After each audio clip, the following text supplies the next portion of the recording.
Welcome to this week's Art Jam for Healing with Rodine and myself. Good morning, everyone. Hello, everybody. I like that. It's better hello because you're good evening and I'm good morning. Gets that confusion. And today we have decided we're going to talk about being in awe. And I'm really excited about this. I saw a program last night on TV. She's a local Australian journalist and writer, and she has a big swimmer now, but she loves phosphorescence. And in fact, she wrote a book about it, everything about phosphorescent things like that, because she does a lot of ocean swimming. And then she had her own cancer battle, huge cancer battle with two young boys. But she then, so she loves nature. So then she went out, and I can't remember all the words, but she went out with another, she's an American lady based here who loves everything that shines at night. Like the, what do you call it? Aurora Australis? Aurora Borealis or Aurora Australis. Yeah. That's it. Yes. So, and they went chasing and in the water. I was just so fascinated by this because they actually then talked about being in awe, you know, and how that can happen anywhere. So anyhow, let's get started on our, what are you carrying on from last week? Are you, what you're doing? I am. It's all a mucky, muddy mess, and that's okay. I want to play with spraying water and having the paint drip down and create those drip marks. So this is just experimenting. And I suppose I can say here, I'm in awe because in the past, I couldn't have done that. So something like that would have inspired me. And this is what she said, which I thought they were talking about, which was really interesting, is it can be anything that gives you that feeling of taking you like, oh, wow, you know? Yeah. And I really like that. And that's why I wanted to talk about it, because in our busyness in lives, so this is my take. So this is everyone. If anyone who wants to comment, we can see you on Facebook. Yeah. If it's coming through YouTube, please leave a message or a comment, of course. What's your take on awe when you get that feeling? What's your feel on that? Awe. It is. It's those moments of wonder. Those moments that sometimes they take your breath away, but sometimes I think they just make you, I think they ground you into your body, into your soul, right? And they remind you of something, whatever that something might be for you, right? Whether for me, when I see the Northern Lights, speaking of Aurora Borealis, there's just always that feeling of, how is this even possible? And how can I be here and see it? Like, it's so remarkable. Oh, so I like that word. I like that word, remarkable. It is. And I agree with you. It grounds you, yet it also has that huge level of, I've been thinking about it. How could you put this? It grounds you and takes you out of yourself. You realize, like with some people, depending where you are or what's happening, it makes you realize that there's something bigger than you. There's this huge, amazing vastness in the world. And that can be, as they said, they're walking down the street, and she said it can be just watching a leaf fall from the tree, looking up at architecture. And I went, yes, because they'd also gone to see the, what was it called? I keep forgetting it. The Australis, what was it? Aurora Australis, that's it. And then they'd gone and seen in the water and in waves, and I thought, okay, well, I'm not going to go and be able to see those. Well, you know, you should never say never, but that's not the point. But then when she said it's also the ordinariness of life. Yeah. And I remember writing a blog a few years ago about how to, and this is coming back to mindfulness, and we talked about this last week about being curious, is seeing the extraordinary in the ordinariness. Mm-hmm. Because we're forever chasing and outside ourselves, you know. Yeah, and there is, I like that you said that, because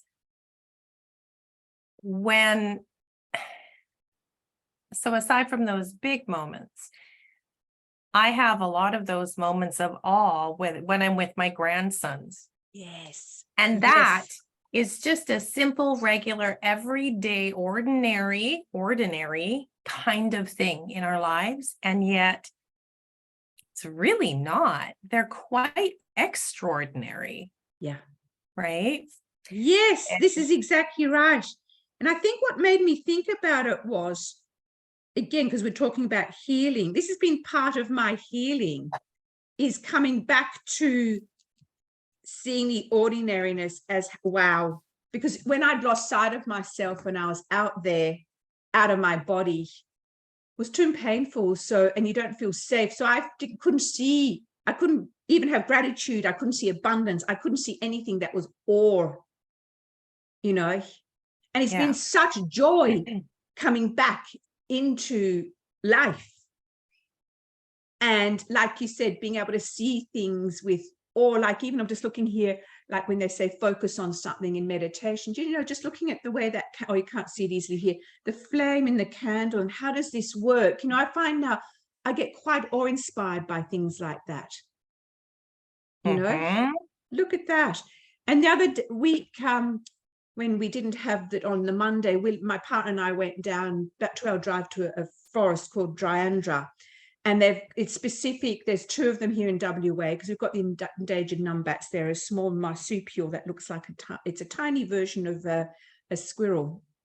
And they're finally slowly coming back breeding. Anyhow, we saw a mama with 4 babies on her. We could not believe it. She gave us 27 minutes of her time scurrying around and doing this and that. And there was no one else in the forest, Rodine. It was just Willem and I with this beautiful animal, watching her forage. And then it was only when we got back did we see the little formation of the tiny little nose, the little tail, the little legs of her young ones hanging off her. It was just, but again, we just sat there. We're still a week later, still in awe of the experience. Yeah. You know? Wow. And being in nature with her. And I'm finding nature's really been helping me too. You know? I was out. So this weekend for me was a weekend with family. So of course out seeing my grandbabies. And then so they're kind of in one part of our province. And then I drove down back to my hometown because my brother and his fiance are in visiting. So I went to go spend time with them. And they're looking at property. And so we were out and we drove by their property, the property that they're looking at, and it's very pretty. And as we were leaving, we saw, like through trees, there was kind of a path, and we caught a glimpse of some deer in the clearing.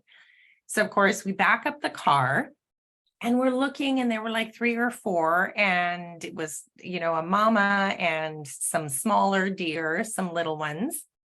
And we're like, oh my gosh, look at that. And so we watched them for a bit, and then I started to drive away again slowly, and we're still looking.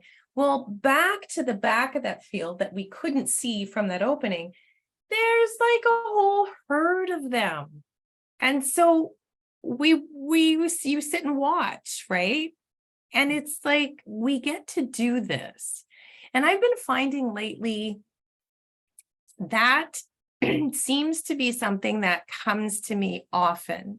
Positive, or like when I'm feeling really good about something, or when I'm feeling challenged about something, it's like, I get to do this. Isn't that amazing? And that too is a little bit of awe, but seeing nature. And then we saw the funniest thing.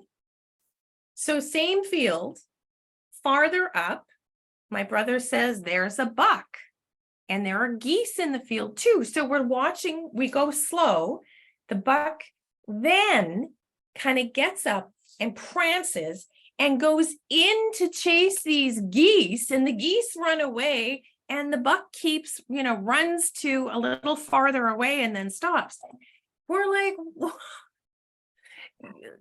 yeah, a buck playing with the geese, right? It is right. And I suppose in a way, obviously because our lives, we don't all live in nature and that. These are the things that we're missing out on with how we are in our lives, that we don't go back to, like we said last time, with curiosity. We don't sit and take the time. We don't sit there and go, oh, wow, and literally stop. And like you said, in reverse and go, oh my God, let's look at this. You know, it was, yeah, I hear you, because I know the other big thing that I had was really in awe was when, or had two experiences, one in Africa. And the first sighting I had was a leopard up a tree eating its kill. I can remember just sitting there going, that's it. I don't need to do the rest of my 2 weeks here. I'm just, to see that in nature, like, because it's something we don't normally see. It's not part of our lives. It's not part of something, but to see that. And then the other one was when we went to India, and we saw right on the last day the female tiger right near our vehicle coming straight for us. But to see the power of these animals, to see the power of what they do, because we actually saw one going for its kill. And part of us was like, we had that adrenaline awe watching that tiger get ready, and this is all its muscles getting ready. And why I'm thought of this too is when I read Peter Levine's Waking the Tiger, is we actually saw it when I read the book later, saw this in action, how they tense their bodies, their sympathetic nervous, it goes into ready, they slink a lot, then they go for the chase. Now, fortunately, because I'm a human being and I can't handle these things, he missed the baby bison. But they were both shaking. But what it did was it drops. And this is where we don't do this when we've got experienced trauma. We stay frozen. They drop, and then he allows his parasympathetic system to come back into play. So he just sits there, and all we could see was this, I think it was we could just see this bellowing. It's just go, and it took as long as it took to come back down before it started again. So two things with it. So you're going to say? No, go. So two things there was seeing that in nature. William and I were just like, oh my God, this, you hear of this, and there it is. And they were right close. And then the second one was, that is what we miss in life, because we are always busy anyhow. That can be normal. But when you've experienced trauma and you're in that heightened awareness, then you don't know how to, you don't feel safe. Yeah. And that actually, I can't even remember where I came across this. And just recently too, which is so funny. Animals,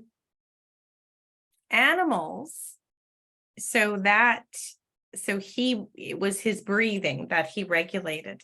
But I can't even remember what animal. I just remember going, well, look at that.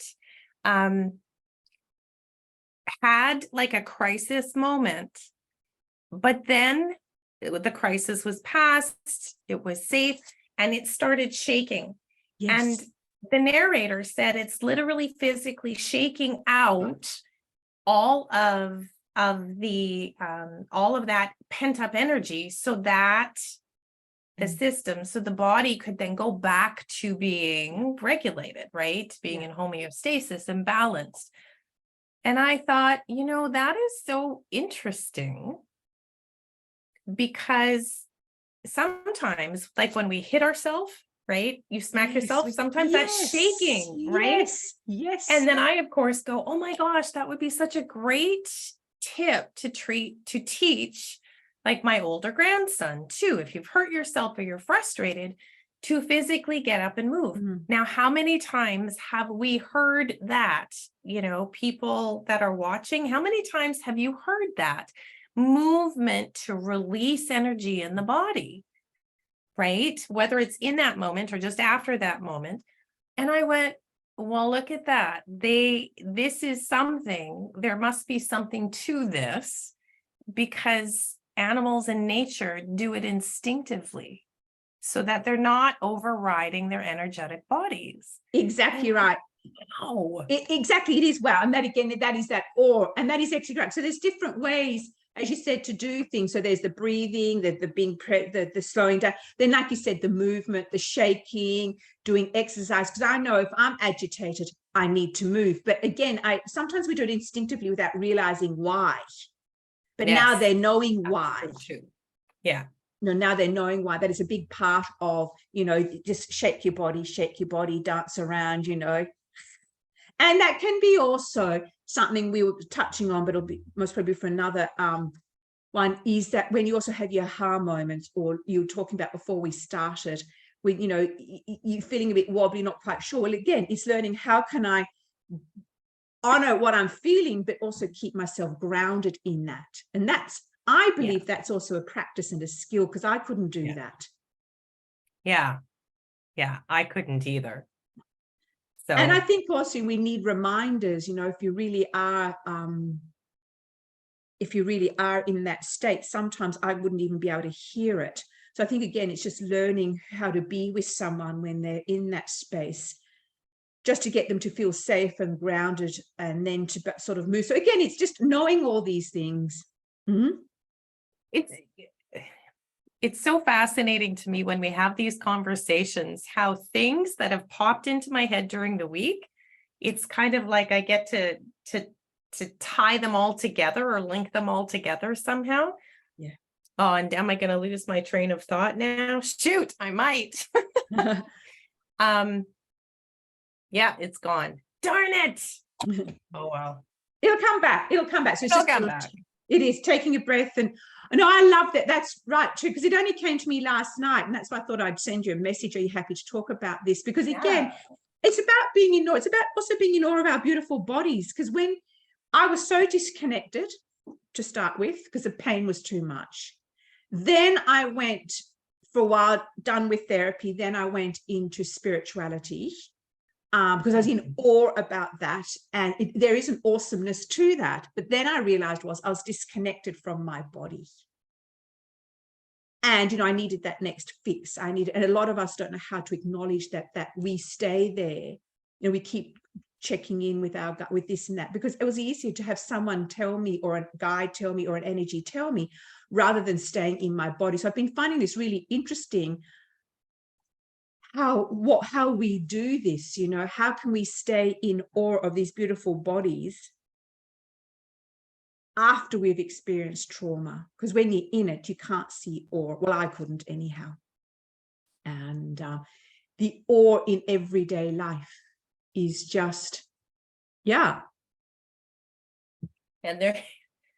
when you're in those moments, in the middle of the darkness or the shadow or whatever, however that works, within your understanding of it, there isn't anything. Everything is awful, not awesome. yes, right? Full. I like that. Awful. Yes. Awful. But wait a second. If we look at the word awful, that would mean full of awe, but we use it in a negative term. Oh my God, I like that. What does everyone else think who's watching? I like that. Yeah.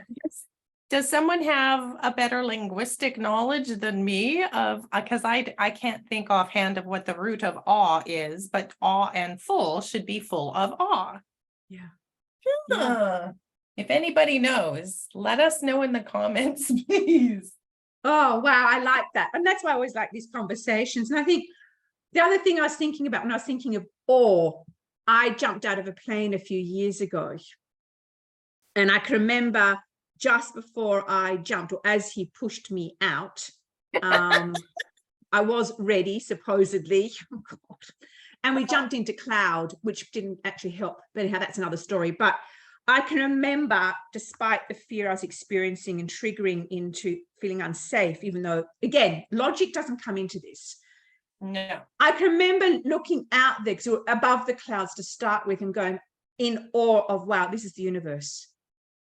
Makes you realize how small we are in the scheme of things. There's this it gave me this whole new sense of what it's like.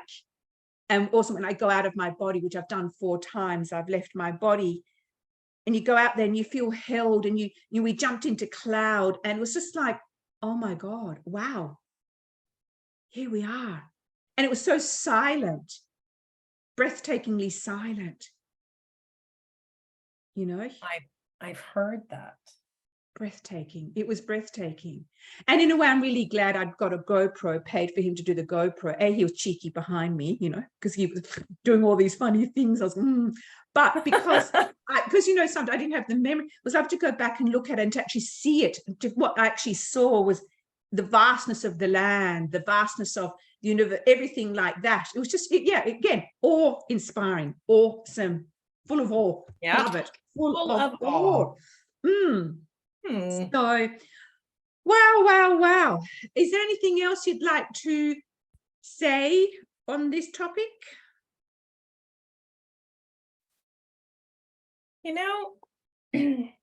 Oops, what am I doing here? Just that I have noticed lately too, and I wasn't thinking of it in terms of awe, but now I think I'm going to try that. Just having moments where you do the, oh, wow, look at how I'm thinking about that. Or, oh, that was interesting. I reacted to this totally differently. Right. And so almost treating it very mundane, but yet not really mundane. They really were awesome moments. I think it's mundane. Oh, I've lost the word. It's the mundane, holding space for the mundane and the awesomeness in that. That's how I see it. Yeah. How can I hold the two together and just be, wow. Just wow. And then she said, and I've forgotten the word now, they'd gone to a woman over east in Sydney has started what did she call it? A whole group of you come, a pub jam.